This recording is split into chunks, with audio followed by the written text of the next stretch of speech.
G'day guys, how you going? Stevo Djanda here.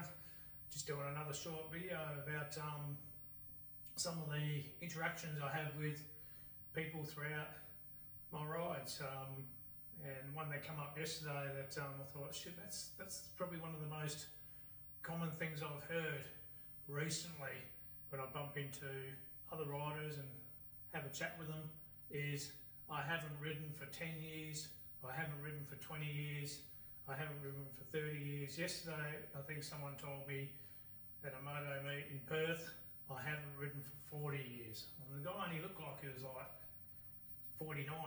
So I'm thinking, fuck, what did you do with all your life? But anyway, this seems to be a common thing. There was a guy riding to Cape York on a, I think it was on a, what was he on? I think pretty sure it was a BMW, like an 850, pretty new. Man, was he loaded. There was a really good setup. He had, if you managed to see this, man, I'm not going to bag you, I'm just going to say it was a real credit to you. Your setup was awesome. He had full on Moto racks with gear on it. Well, it looked like Moto, it might have been a different brand, but it was really good quality. But he had all the gear. He had one of those drones,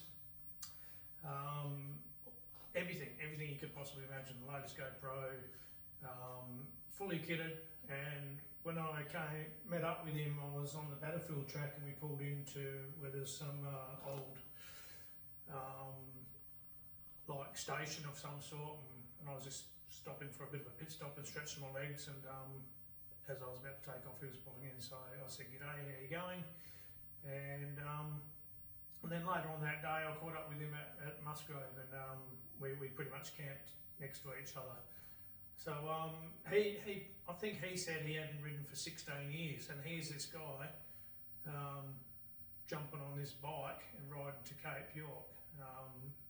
I didn't say much after that. I just told him that I think I was on my second ride to Cape York, and I told him which tracks I was taking. He said, no, I just want to play it safe. But little did he know that the tracks that are off the central road are actually smoother and nicer to ride than the actual corrugated central road. So anyway, I did see him on one of those side track roads. I overtook him, and geez, he was riding very, very cautiously and safely, and that was good to see, and he did make it. But I did hear from someone that bumped into him that he was struggling.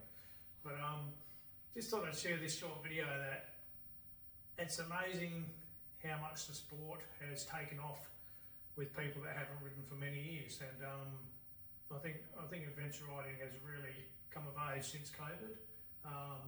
Even for myself, like I've been a racer and a road rider, you know, on and off racing motocross for a few decades, and then riding the super bikes for 2 decades, and then these big adventure bikes.